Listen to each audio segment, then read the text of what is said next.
반갑습니다. 자, 취업 활동을 하다 보면 자격증이라는 것이 좀 필요하죠. 그래서 괜찮은 자격증, 전기, 건축, 토목, 소방, 안전 분야 이런 자격증을 취득하려고 그러는데, 자, 취득하기가 쉽지 않습니다. 그래서 타 전공이라든가 또는 자퇴자, 중퇴자 이런 분들은 그러한 자격을 취득하기가 쉽지 않습니다. 하지만 취득할 수가 있습니다. 즉 응시 가능합니다. 학점 응시를 통한다면 응시가 가능하다는 거죠. 자, 여기에 대해서 살펴보도록 하겠습니다. 자, 일단 일반적인 산업기사나 기사의 응시 자격에 대해서 살펴보도록 하겠습니다. 자, 대학을 졸업하지 않는 분은 동일 및 유사 직무 분야에 2년 이상의 실무 경력이 있어야 되는 거예요. 그렇죠? 그리고 기사인 경우는 4년 이상의 실무 경력이 있어야 됩니다. 그리고 이제 대학을 졸업한 사람은 산업기사를 응시하고자 한다면 2년째 이상 또는 3년째 이상의 전문대학 졸업자 또는 졸업 예정자야 되는 거예요. 이때 발목을 잡는 것이 관련 학과가 되겠습니다.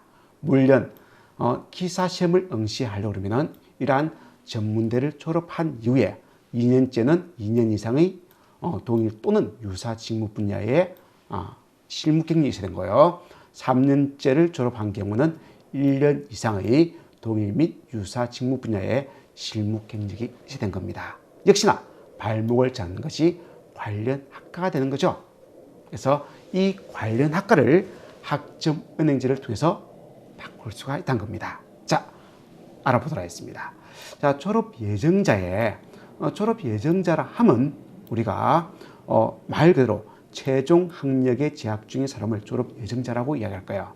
다만 학점 인정 등에 관한 법률, 이게 바로 학점 은행제예요. 학점 은행제. 여기서 41학점 이상을 인정받은 사람은 2년째 대학 졸업 예정자로 본다. 요 항목에 의해서 응시가 가능하게 된 겁니다. 차근차근 알아보도록 하겠습니다.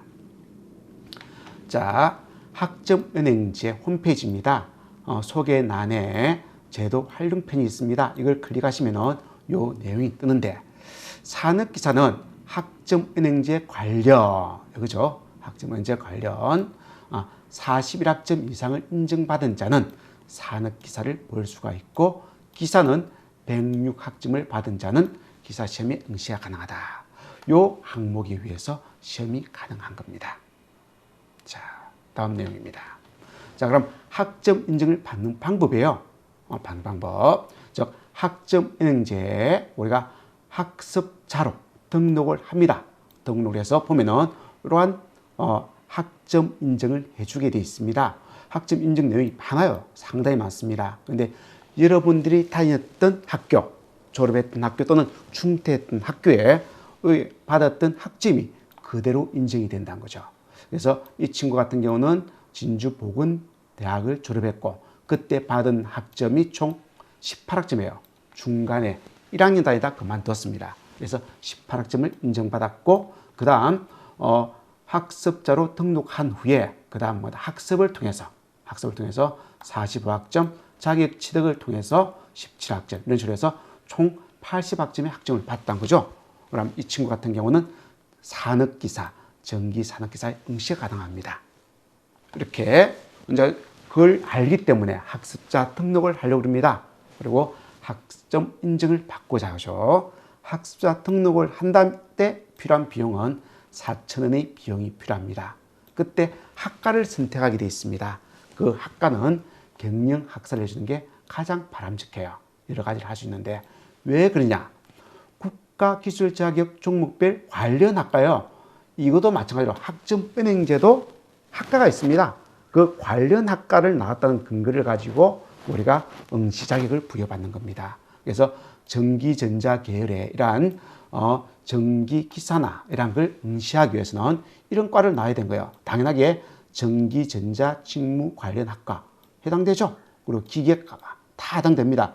만약에 대학에서 이 해당되는 전공을 했다면 마찬가지로 학점 응시를 할 필요가 없습니다. 바로 전기산업기사 시험에 응시가 가능한 겁니다. 근데 법대라든지 또는 체육계통이라든지 이런 거 나왔다면 안 돼요. 그래서 우리가 경영 학사를 취득해서 학과를 탈바꿈하는 과정을 통해서 우리가 인정을 받지 않은 거죠. 그래서 전기나 건축이나 토목이나 소방 등 거의 필요한 취업에 필요한 유용한 자격증은 다 그 내용에 관련 학과에 경영이 포함되어 있습니다. 그래서 학점 응시를 등록할 때 그 학과를 경영학사로 신청하시면 좋은 거예요. 그래서 그 앞에 친구도 보니까 경영전공으로 이렇게 신청해서 그 학위를 인정받고자 지금 활동을 하고 있는 중입니다. 자, 그리고 학점 인정을 신청한다면 원래 다녔던 학교에서 그 학점을 가져와야겠죠. 그때 1학점당 1,000원의 비용이 필요해요. 그러면 41학점일 때는 41,000원이 되겠죠. 비용은 그렇게 크지 않습니다. 그래서 학생은행제에 학수를 등록해서 학점 인정을 받아서 여러분들이 필요한 자격을 취득하시면 되겠습니다. 학점은행제 학습자로 등록하는 시기는 언제가 가장 좋으냐 이렇게 물어본다면, 자, 우리가 필기 자격 시험, 즉 우리가 필기시험, 전기산업기사 필기시험 합격했습니다. 그 합격을 인정받기 위해서는 실기시험 치기 전에 내가 자격이 됩니다, 관련 학과를 나왔습니다, 또는 관련 분야 일을 2년 이상 했습니다라는 근거를 제시해야 되는 거죠. 이때 우리는 학점은행제 요 홈페이지에서 내가 이 학교에 점수를 이렇게 이수했습니다라고 끊어서 제출하면 되는 거예요. 제출하면 되는데 그 날짜가 언제냐? 필기시험 1 기준으로 하고 있습니다. 필기시험 1 기준으로. 그래서 이런 예시를 보면은 이 친구는 안 된다는 거죠.